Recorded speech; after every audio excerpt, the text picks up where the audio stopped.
Olá, você está na TV Otimista. Eu sou Erivaldo Carvalho, este é o programa Política. Hoje vamos bater um papo com o consultor de Planejamento e Gestão, Carlos Medeiros. Como está o enfrentamento à pandemia pelas prefeituras municipais? Qual a relação entre governança e gestão pública? O que falta aos governos? Dinheiro, projeto ou os dois? Ainda, como a governança pode influenciar na governabilidade? Estas e outras questões a partir de agora no programa Política.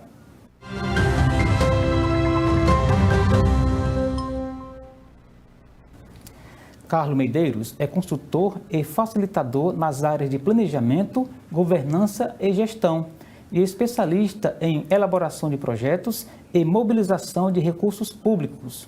É diretor regional da Associação Brasileira de Consultores, ABCO, e é com Marco Medeiros que converso no programa de hoje. Doutor, mais uma vez, antes de mais nada, melhor dizendo, obrigado pelo convite aceito. Eu gostaria de saber, em nível de gestão municipal, o planejamento, principalmente para um ano desafiador, como está sendo 2021, está contente, na visão do senhor que é especialista, as prefeituras, de maneira geral, estão no caminho certo? Boa tarde. Boa tarde, Erivaldo. E, inicialmente, agradecer a oportunidade e a audiência aqui da TV Otimista.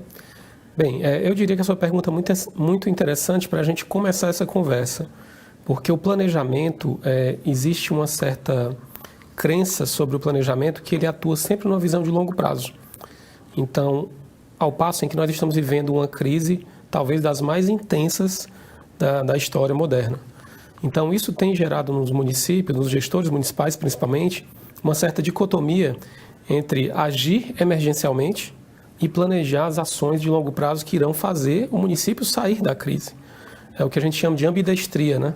Então, com uma mão eu cuidar ali das ações emergenciais e com a outra eu ter a capacidade de vislumbrar horizontes de médio e longo prazo para sinalizar uma direção. E esse ano, particularmente, esse é um dos temas mais importantes para a superação dessa crise, porque esse ano nós teremos a apresentação do PPA, que é o Plano Plurianual. É o momento onde os gestores terão que apresentar o planejamento de médio prazo, ou seja, dos próximos 4 anos, o próximo quadriênio. E é nesse plano que tem que ser previsto os programas, as ações, que inclusive irão tratar da recuperação da economia, do fomento à economia local, dos programas de reestruturação dos serviços públicos e toda a resposta à crise, né? Certo, mas quando o senhor fala desse planejamento necessário, dessa ambidestria, de soluções de curto prazo e planejamentos a médio e longo prazo, o senhor está falando de prefeituras medianas para cima, de uma boa estrutura financeira, porque a gente tem municípios, por exemplo, aqui no Ceará, abaixo de 20 mil habitantes, de 15 mil, que são prefeituras, municípios muito paupérrimos, né? Dá para a gente, a pergunta é essa, fazer um planejamento de forma universal em qualquer tamanho de prefeitura ou exatamente prefeituras mais arrojadas que permitem esse tipo de planejamento? Bem, eu dividiria a resposta em duas partes. Sem dúvida, quanto mais estrutura e maturidade a organização, seja ela pública ou privada, mais condições ela terá de não só elaborar, mas desenvolver, executar e melhorar constantemente o planejamento. Por outro lado, o planejamento ele é uma coisa que é assimétrica. Então, eu posso planejar desde o planejamento familiar, quanto eu vou investir para estudo, quanto eu vou investir numa poupança para os filhos, quanto eu vou investir em saúde, tudo isso é um planejamento. Então, ele pode ser redimensionado de acordo com as características. Esse, inclusive, é outra crença limitante que atrapalha os pequenos municípios, porque eles imaginam que tem que fazer um plano estratégico muito robusto, como Fortaleza 2040, por exemplo, aqui da capital, ou outros similares, quando não é. Mais importante do que um planejamento estratégico é um pensamento estratégico do gestor. Então, por exemplo, nós tivemos agora uma crise que exigiu respostas de curtíssimo prazo, mas ao mesmo tempo ele tem que pensar no dia seguinte. passada a pandemia, o que a gente vai fazer? E principalmente, estar atento ao cenário mundial, o que as outras prefeituras estão fazendo, outros municípios, não só no Brasil, mas províncias em outros países, que estão enfrentando isso. Porque o Brasil ainda tem uma particularidade que tem agravado um pouco mais essa crise, que é a falta de coordenação central. Então, o governo federal ele tem passado um pouco na tangente ali em relação à coordenação dessa grande crise, de resposta à crise. Isso tem ficado a cargo de governos estaduais, de algumas prefeituras, e isso realmente torna a situação um pouco mais grave ainda, né? Essa falta de coordenação central. Isso quer dizer que, do ponto de vista do enfrentamento à pandemia propriamente, o problema não é só o insumo, a vacina que não chega, é também o dito planejamento de como que isso vai se dar, né? Perfeitamente, perfeitamente. Vou dar aqui outro exemplo. Vou tentar trazer exemplos práticos para ajudar a audiência a entender, porque é um assunto um pouco árido, né? Essa questão de gestão pública e equilíbrio fiscal e tal. Mas vamos imaginar o seguinte. Já é um consenso que essa crise sanitária ela se equipara à Segunda Guerra Mundial em termos de aspectos de impactos sociais, do quanto a sociedade terá que mudar para, digamos, se adequar a essa nova realidade. Dito isso, será que é razoável, nesse momento, gestores estarem planejando a construção de centros de evento com aglomerações? Será que é razoável pensar em centrais de atendimento onde eu vou colocar 20, 30 guichês para atender as pessoas? Então, a gente tem que desenvolver esse pensamento estratégico que eu crio uma relação de nexo causal entre a situação que eu estou vivendo hoje, as soluções que eu tenho que desenvolver num futuro, seja ele próximo ou um pouco mais de longo prazo, mas para poder fazer essa gestão funcionar de uma forma mais coesa, com os recursos que a gente tem à disposição. Então, acho que, mais do que planejamento, falta a visão estratégica do gestor para aproveitar as oportunidades e tentar dimensionar ali as suas condições para o enfrentamento dessa e de outras crises que virão, certamente. Certo, inclusive algumas soluções disruptivas, porque, por exemplo, um atendimento em drive-thru, você tem ali a não aglomeração, ou seja, quando você tem pessoas passando e sendo vacinadas, acaba sendo uma solução que em circunstâncias não pandêmicas ela não seria adequada, né? Seria até inusual se ter uma solução do tipo. Quer dizer que para cada situação o gestor precisa de um tipo de solução que solucione, não agrave a situação, né? Perfeito. Você deu um mote aí para uma outra questão importantíssima que eu tinha deixado aqui um pouco omissa, que é assim, para cada situação. Essa sua frase, ela é perfeita para pontuar qual é a competência mais importante do gestor nesse momento. A empatia, ele se colocar no lugar do outro. Às vezes é importante sim a gente desenvolver ações mais tecnológicas, mais disruptivas, mas a gente tem que entender que existe uma boa parte da população que está à margem desses recursos tecnológicos, né? E olha que o Ceará é um estado que tem um relativo sucesso em questões de infraestrutura digital, de equilíbrio fiscal, que não deixa a desejar. Para você ter ideia, o estado do Ceará, em 2019, foi o estado que mais fez investimentos em relação à receita corrente líquida, mais do que o próprio estado de São Paulo. Em termos nominais, ou seja, em volume de dinheiro, ele está entre os 5 estados, aí certamente 5 ou 4 estados que mais investiu. E isso foi fruto de um planejamento de longo prazo. Então, lá na década de 80, quando o então governador Tasso Gereissati implantou aquele modelo de mais rigor fiscal, de tentar equilibrar as contas públicas, aquilo criou um círculo virtuoso. E o estado do Ceará hoje é um exemplo, é uma inspiração para a política nacional. Porque se a gente observar que, a nível de governo do estado, nós tivemos gestões do PSDB ao PT e a cultura de equilíbrio fiscal, de planejamento e de projetos se manteve. A cultura ela já está tão introjetada na máquina pública estadual que qualquer governador que entrar ele terá que se esforçar muito para desmantelar essa estrutura, porque foi uma estrutura muito bem sedimentada. E a boa notícia para os municípios é que isso também pode ser feito a nível municipal. Nós também temos iniciativas parecidas, obviamente guardadas as proporções, mas de iniciativas que foram bem sucedidas a nível municipal. Isso que o senhor está falando é basicamente uma governança, uma estrutura em que institucionalmente alguns pontos da gestão são amarrados para que vire política de Estado, no caso de um ente federado, e não só ali vendo o longo do governo, que geralmente é um dos males, né, da política brasileira, é às vezes o político pensar a gestão para os próximos 4 anos, no máximo 8, que é quando ele vai tentar a reeleição. O senhor não vislumbra esse tipo de vício na gestão estadual, né? Bem, assim, eu não tenho elementos para fazer esse tipo de julgamento, mas o que eu posso dizer é que os aspectos positivos da gestão estadual, que é o que estão mais à mostra para nós da sociedade, eles realmente são bem impressionantes. Então, obviamente que devem ter pontos de melhoria, mas assim, eu diria que os fatores, os elementos positivos, eles saltam mais aos olhos. Entendi. E são inspiração. Eu já tive, inclusive, a oportunidade de trocar figurinhas com colegas de outros estados, em eventos, às vezes em São Paulo, até no Rio de Janeiro também. E o Ceará sempre é visto, a nível nacional, como uma referência. Não só de iniciativas, mas de acabativas. Então, a gente tem aí como exemplo os resultados da educação pública. Então, as melhores escolas no IDEB da educação pública são do Ceará, numa proporção assim absurda, de mais de 80% das 100 melhores escolas estarem no Ceará. Então, assim, são números que falam por si só. Mas o fato é que para isso descer para nível municipal, obviamente que sem a capacidade de endividamento, sem a capacidade de investimento e de indução de políticas públicas, resta ao gestor municipal trabalhar mais a questão de cultura. Então, você falou em um elemento importante também, que é a governança. Então, a governança, pelo próprio conceito que o Tribunal de Contas da União amarrou recentemente, a governança são aqueles elementos ou instrumentos que olham para fora da gestão. Ou seja, fazendo uma comparação, ele seria o equivalente a um síndico de um condomínio que presta conta para os condôminos, para os donos dos apartamentos, né?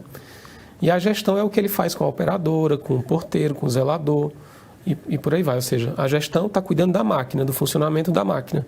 E a governança está ligada a instrumentos de transparência e de controle para os proprietários, né? Que é o principal nesse conflito de agência.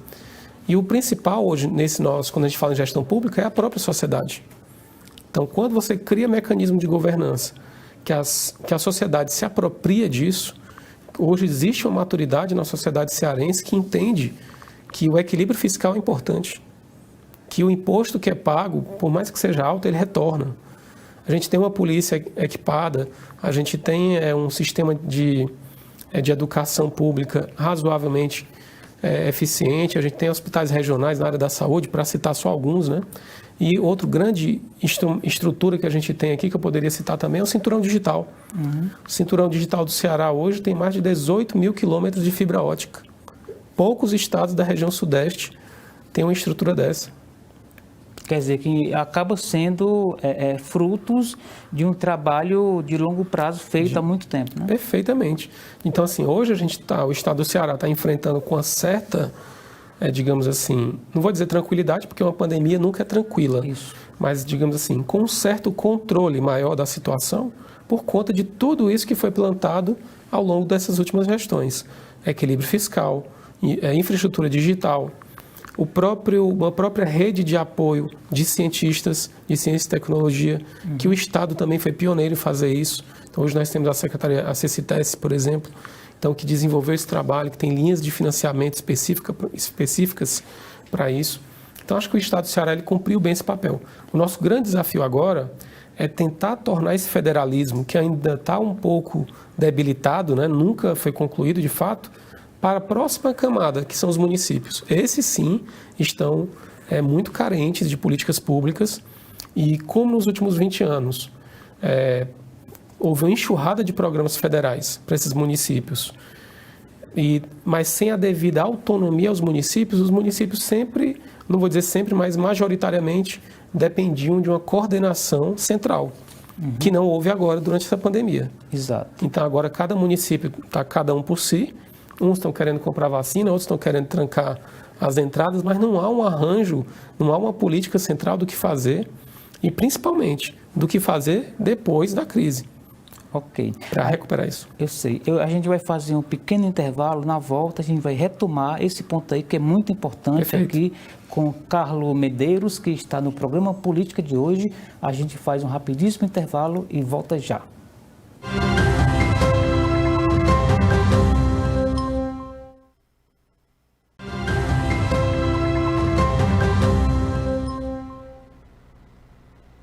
Estamos de volta com o programa Política de hoje. A TV Otimista recebe Carlos Medeiros. Ele é especialista, é consultor em gestão, em planejamento, em projetos. E a gente falava aqui fora do ar que o senhor comentava aqui de que existem aí cerca de 400 projetos, né, que estão ali sendo executados de uma forma diferenciada ou não por estados, por municípios, né? Aí eu pergunto ao senhor, há dinheiro e planejamento para tudo isso? A União, ela sim, porque ela tem capacidade de gerar dívida, né? Uhum. Contrair dívida e fazer, mas o que eu acho mais relevante, na verdade, são 400 programas. É que esses programas, eles têm uma característica que a gente chama no meio de subfinanciamento. Uhum. Ou seja, o presidente ou a primeira-dama inventa um programa, Criança Feliz, vai para todos os municípios. Para custar, hipoteticamente, os números, tá? Vamos supor que o programa custe R$100 por pessoa, por beneficiário, para fazer. A União passa 70, 60, 50. E o resto é o município. Então, esse subfinanciamento, ele agrava ainda mais essa situação de liquidez, a situação de equilíbrio fiscal dos municípios, que é, de fato, o maior problema e o maior fator limitante para desenvolvimento e da maturidade organizacional desses municípios. Então, eles passam a ser conduzidos por esses programas, passam a ser conduzidos pela agenda do Estado ou da União e não conseguem desenvolver a sua autonomia federativa, que era o que a gente também estava comentando aqui. Isso. Agora, a União, ela detém a coisa de entre 62% e 65% do bolo tributário, né? Os estados ficam ali com coisa de 25% e a fatia menor, bem menor, fica com os municípios, né? A última vez que eu olhei esse número estava em coisa de 13%, por aí, 12%, 13%.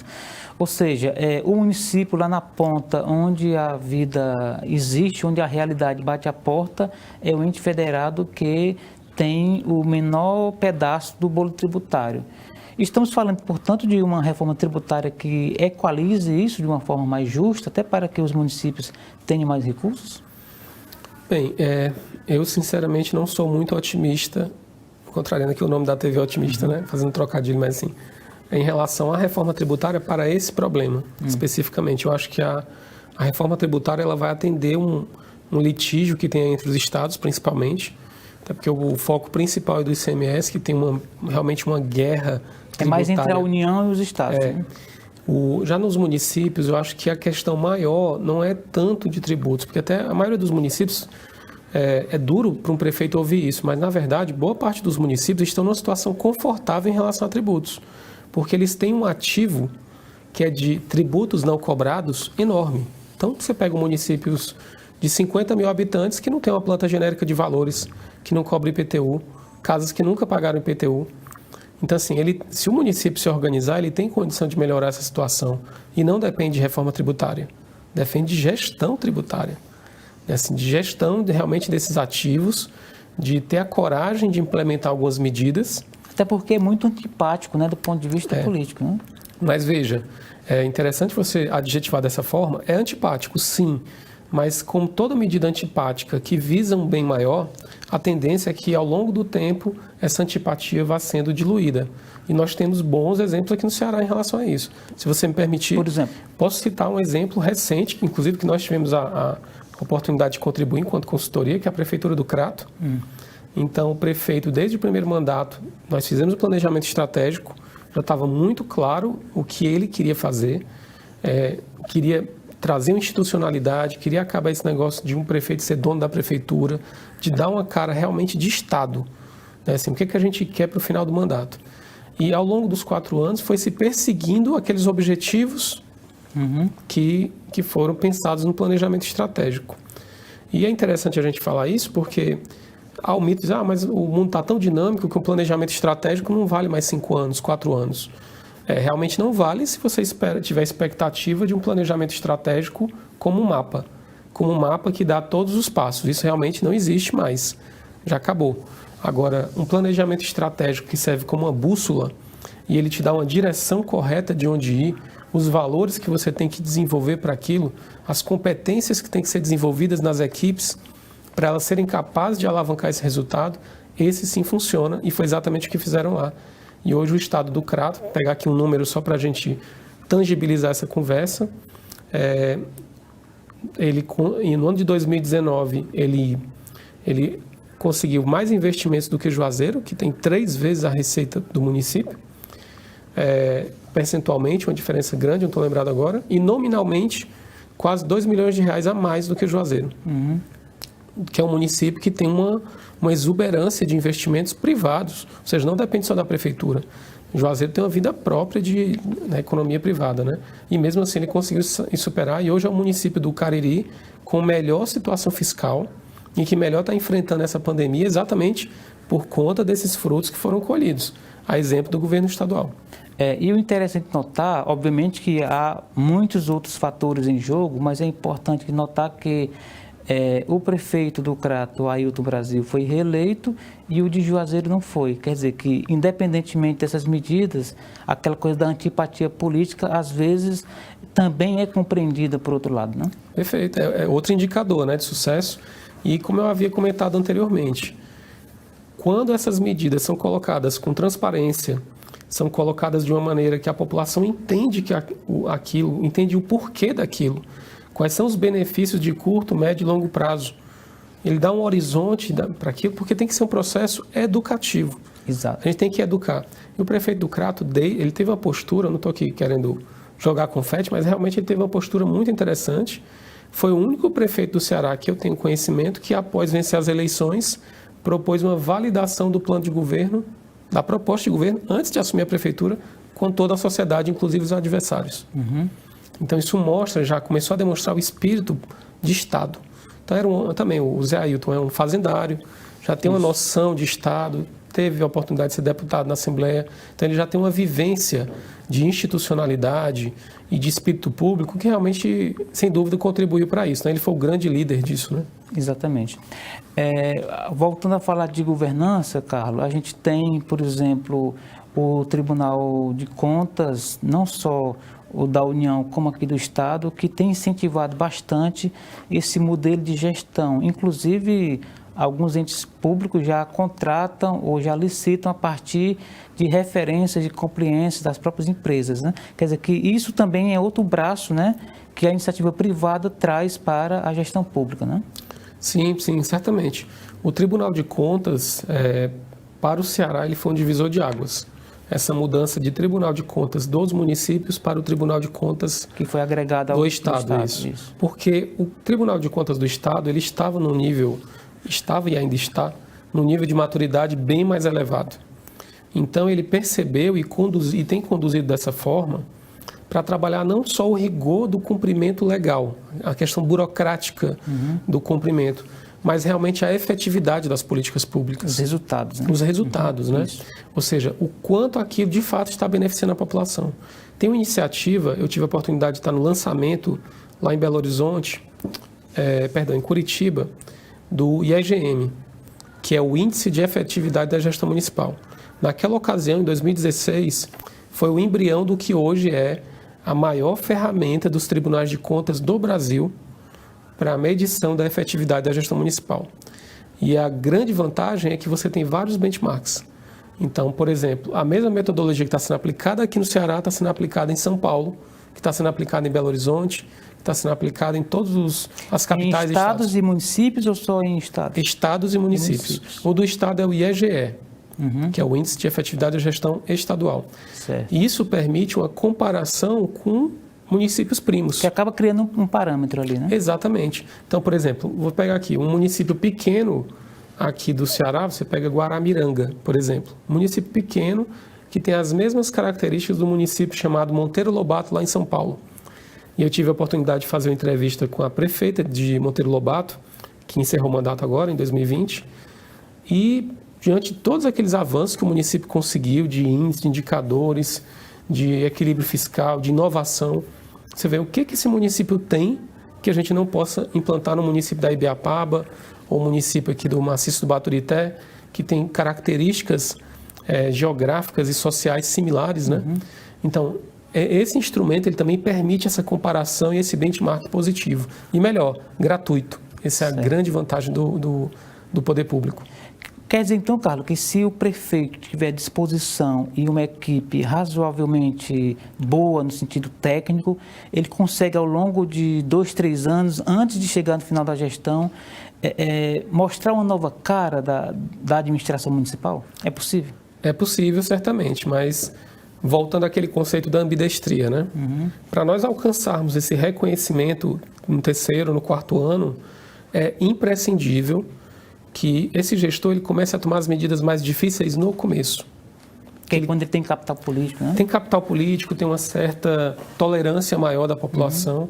E aí ele consegue tomar as medidas mais difíceis e as medidas estruturantes. Então, por exemplo, você mapear os processos da prefeitura, isso é uma coisa que você tem que fazer no início. Isso economiza tempo, ganho de produtividade, né? Áreas críticas para capacitação, formar capital humano. Hoje não é possível você imaginar. Uma grande administração, ela tem um grande prefeito, mas tem uma grande equipe também. Exato. E para ter uma grande equipe, as pessoas têm que ser treinadas. Então isso é imprescindível. Então fazer um levantamento de necessidades, de quais são os temas que são mais relevantes, que são mais impactantes, priorizar aqueles temas. Eu acho que isso sim, ao longo do tempo, vai formando essa cultura e a partir do 2º, 3º ano começa a colher os frutos disso. Eu queria só insistir num ponto que eu coloquei no início do programa, que é sobre o tamanho do município, porque, por exemplo, aqui no Ceará e em outros estados pequenos e de pouca participação no PIB, como é o caso nosso, que passa um pouco ali de 2% do PIB nacional, isso não é um dificultador? Por exemplo, a gente tem aqui dezenas de prefeituras no Ceará que terceirizam o seu serviço de contabilidade pública, seu serviço de consultoria jurídica, porque é um município de arrecadação tão pífia, tão modesta, que não tem uma estrutura própria de contabilidade, né? A gente sabe disso, que aqui em Fortaleza tem escritórios que atendem a 10, 15 prefeituras. Quer dizer que não ter esse sistema interno ligado à própria gestão de forma orgânica, isso é um fator limitador, ou um município, mesmo com esses serviços terceirizados, ele pode pensar em planejamento, pensar em bons projetos? Essa é uma pergunta muito interessante, porque eu acho que existem 2 camadas nessa sua pergunta.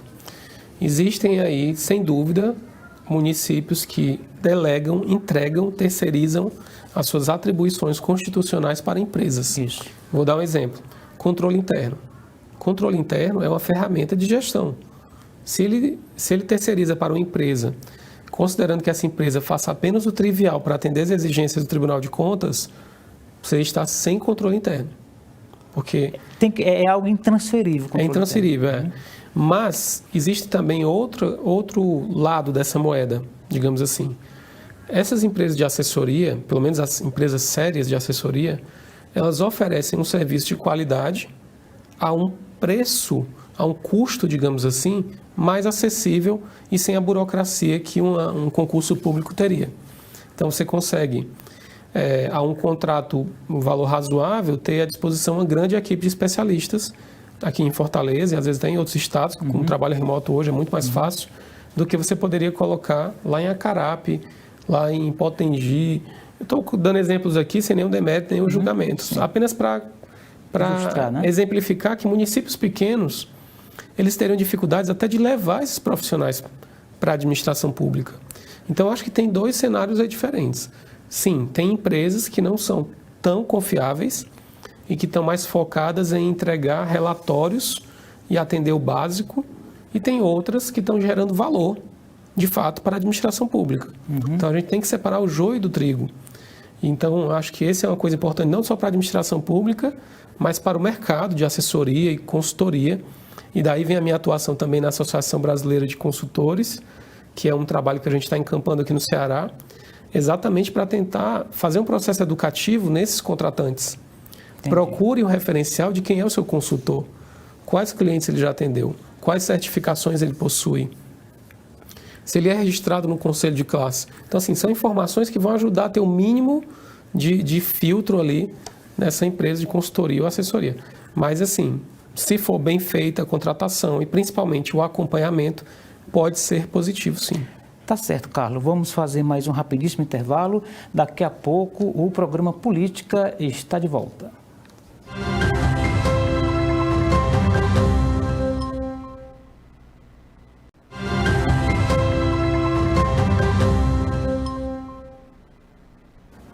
Estamos de volta com o programa Política de hoje. Você está na TV Otimista, eu sou Erivaldo Carvalho. A gente recebe hoje Carlos Medeiros, que é consultor, que é presidente, na verdade, diretor regional da Associação Brasileira de Consultores, é isso? Isso, perfeito. Explique mais a atuação da entidade e o que faz um consultor, porque a gente conversa aqui no intervalo, aliás, há vários perfis de consultores, né?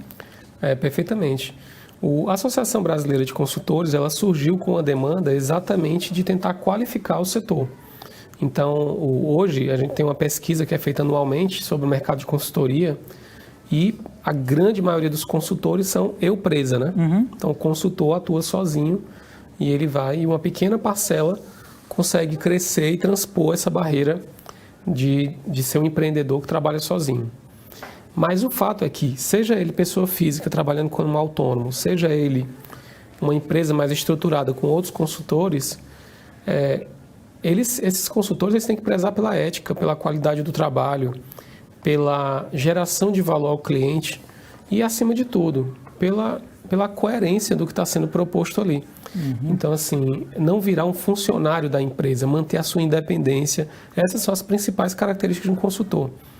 Então, nós temos, inclusive, estamos promovendo um circuito de eventos aberto à sociedade. Nessa quarta terá um evento aqui em Fortaleza, inclusive, Café com Consultores, onde a gente tenta disseminar conhecimento, fazer network e deixar claro qual é o papel realmente do consultor na sociedade e como ele pode contribuir. Eu, dando um exemplo aqui no meu próprio caso, eu atuo especificamente na gestão pública ou em empresas que estejam nesse ecossistema, né? Então, essa é a minha área de atuação. Então, eu procuro oferecer o que há de melhor para eles. Pego exemplos de outros estados, alguns projetos específicos, contrato consultores de fora. Então, mas isso, infelizmente, não é a regra, é a exceção.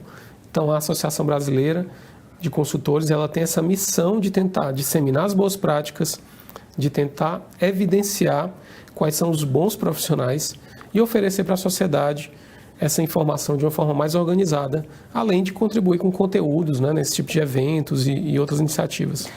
O serviço para esse evento vai ser quarta-feira agora, vai ser remoto, né, no caso? Remoto, isso. Se eu tiver oportunidade, sim, posso divulgar? Falar. Sim, o evento chamado Café com Consultores, ele vai ocorrer nessa quarta, de 16 a 17 horas, de forma remota. A gente vai fazer uma transmissão via YouTube.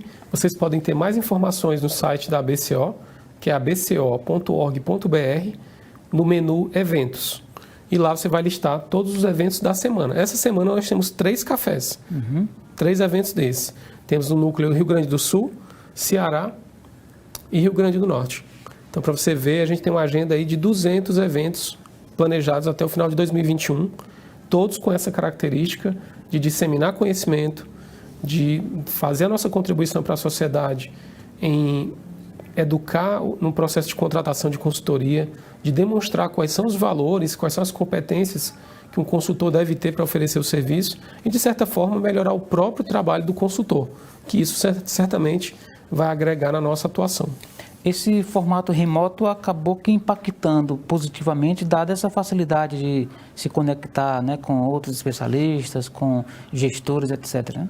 Sim, eu diria que esse momento que a gente está vivendo, né, de que a gente ainda não tem certeza dos benefícios e dos malefícios dessa hiperconectividade, a gente está testando, né? Vários formatos. Então, a gente tem outra questão que está aí em alta, que é a LGPD, que vai agora entrar totalmente em vigor a partir de agosto. Então, muitas lives que se faziam nesses formatos, onde eu expunha ali na tela o nome e a imagem do participante, isso não será mais possível. Então, a gente está se adequando. Inclusive, a ABCO foi a primeira associação do Brasil a implantar totalmente os processos da LGPD. Hoje nós temos um DPO, que é como se fosse o responsável pela proteção de dados, né, e tratamento dos dados.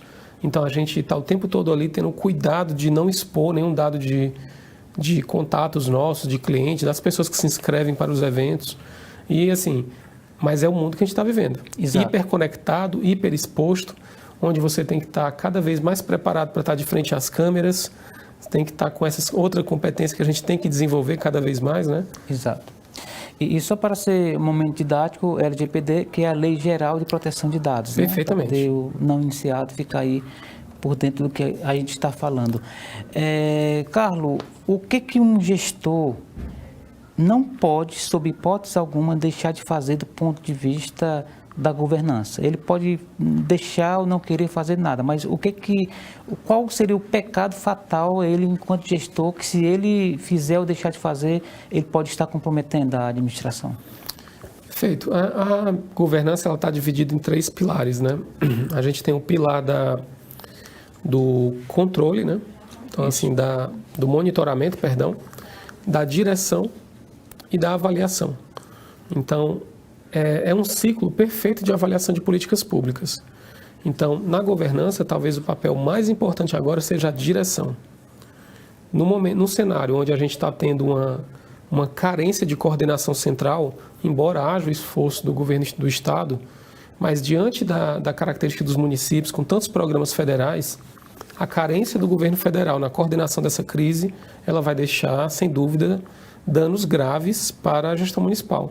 Então, eu diria que nesse momento o que o gestor tem que fazer é assumir esse papel de governante do município, de líder máximo do município e juntar os melhores ali da sua equipe. Se for necessário, buscar um apoio externo. Nós temos aí secretarias do Estado que tem como apoiar isso. Nós temos o IPES, Secretaria de Planejamento, universidades, até consultoria, se for o caso. Mas ele tem que buscar essa inteligência e montar um consenso de qual é a direção que a gente quer seguir. Repito, não é um mapa, porque é impossível hoje a gente traçar uma rota perfeita, mas eu posso traçar uma direção. Então, a direção que eu quero é trazer uma infraestrutura digital que possibilite a inclusão dessas pessoas que estão à margem da tecnologia. Porque se a gente for seguir esse preceito, que os serviços públicos vão avançar, vão estar cada vez mais digitais, tudo vai ser muito mais conectado, os trabalhos e todas essas outras pessoas que não têm acesso à internet. Como é que elas vão ficar? Vai ser uma nova categoria de pobreza. Então, assim, o gestor municipal ele tem a obrigação de estar atento a esse cenário e estar criando diretivas para os seus secretários para como conduzir isso, repito, com ações emergenciais, ações de curto prazo, de médio prazo e de longo prazo. De não chegar a longo prazo, porque o mandato se encerra em médio prazo, né? Exatamente. Agora, quando o senhor fala em o prefeito, o gestor, puxar para si a responsabilidade diretiva, não significa dizer também que ele vá centralizar na pessoa dele o trabalho. Ele vai ter, na verdade, de formar uma equipe de líderes e delegar àquela equipe o que deve ser feito, né? Perfeito. Quando eu digo diretiva, não é só de estabelecer monocraticamente, mas é mais de conduzir o processo. Sociedade civil organizada, outras instituições, Ministério Público, enfim, tem vários atores, né, várias partes interessadas que devem ser convocadas para esse debate. Mas alguém tem que conduzir o processo, porque senão fica um debate sem fim. Então, cabe ao prefeito, como autoridade máxima ali do município, ele ser o líder desse processo, tentar facilitar essas discussões, separar ali da divergência o que é possível convergir e tentar mobilizar as pessoas para apoiá-lo nesse plano. Certo. Carlos, na eleição do ano passado, a gente teve muitas reeleições e muita gente nova chegando. Essa gente nova, às vezes, tem sobrenome, é herdeiro político, ou seja, é gente nova, não tão nova, né? Ou seja, de práticas, às vezes, práticas tradicionais. Não estou aqui entrando no mérito se são corretas ou não, mas que são geralmente práticas que carecem de um profissionalismo, né? como, por exemplo, um suporte profissional, como é o caso de uma consultoria, de uma assessoria. Aí eu pergunto, os prefeitos, essa safra de prefeitos, ela está preparada para profissionalizar a gestão do ponto de vista de metas, de diretrizes, de planejamento, etc.? Bem, eu não saberia dizer o quanto desse universo de prefeitos e prefeitas estão preparados para isso. Mas certamente a sociedade está num outro momento também, né? Então a sociedade está cobrando mais. Então os prefeitos estão fazendo live e as pessoas estão entrando lá e estão cobrando, estão exigindo que os problemas sejam resolvidos. Então o prefeito, ele obrigatoriamente terá que se profissionalizar. É uma atuação que não tem mais espaço para amadores. Então, inevitavelmente, todos terão que se profissionalizar. Se essa profissionalização ela será, digamos, no nível mais técnico ou no nível mais, de repente, de estrutural, de você formar líderes, que é um processo mais lento, aí realmente tem que ver caso a caso. Em alguns casos, uma consultoria ajuda muito, porque ela pode alavancar o processo. Ela traz uma velocidade, um conhecimento e uma curva de aprendizado que faz os projetos andarem muito mais rápido. Por outro lado, tem municípios que já têm uma certa institucionalidade. Vou dar outro exemplo aqui. Sobral talvez seja outro exemplo de município que tem uma institucionalidade tão sólida, que já tem uma cultura na gestão pública, dos servidores públicos, que se entrar um adversário, talvez ele não consiga mudar muita coisa, ou então vai ter que se esforçar muito para quebrar essa institucionalidade. Porque o processo lá foi feito da maneira mais sólida possível, foi lenta e gradual. O risco de trabalhos assim mais intensivos, como você pegar uma consultoria e preparar e ter um espaço às vezes só de 1 ano para fazer o projeto, é que se não tiver quem conduza esse projeto depois, o projeto pode morrer. Exato. E às vezes entrar em outro mito da consultoria, que é a consultoria que vai parar na gaveta. E para nós isso não é interessante. Então, particularmente, eu gosto de trabalhar muito engajado com os clientes para evitar que esses projetos morram antes mesmo de gerar frutos. Exato. Há políticos tradicionais aí com 20, 30 anos de vida pública que quando se chega com um papo desse, ele olha para você e pergunta se isso dá votos, se isso rende votos, quantos votos ele vai ganhar com aquilo. Que é uma pergunta, na verdade, que remete à descredibilidade daquela iniciativa mais profissionalizada, né? Ou seja, como furar esse bloqueio, como quebrar essa resistência de um gestor que pensa assim, por exemplo? Bem, eu na verdade, eu tenho até uma expectativa positiva em relação a isso.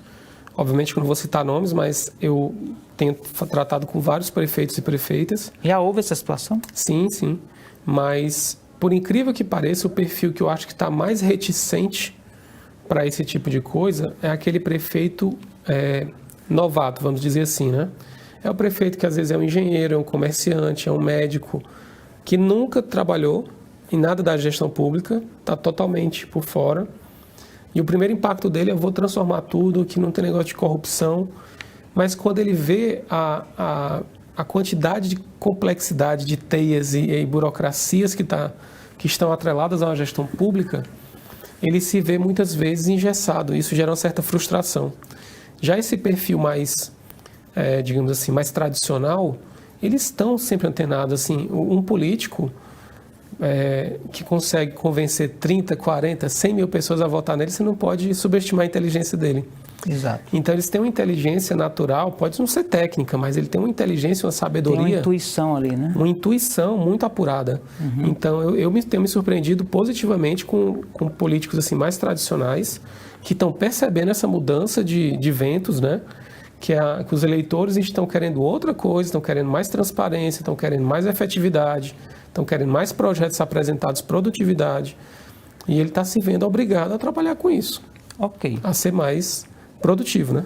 Tá certo. Carlos Medeiros, foi uma satisfação falar com o senhor aqui no programa de hoje. Os nossos agradecimentos, as suas mensagens finais, aí, o seu recado.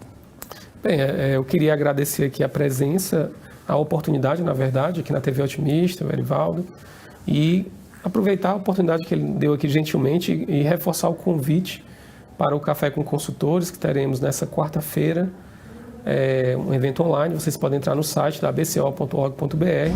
Lá tem várias informações, inclusive temos grupos de estudo sobre os mais diversos temas. Tenho certeza que isso é um repositório que irá contribuir para a sua gestão e para a sociedade de uma forma geral. Tá certo, Carlos. E assim, chegamos ao final de mais um programa Política de hoje. A todos, o nosso muito obrigado pela companhia. Até o próximo encontro. Um abraço. Tchau.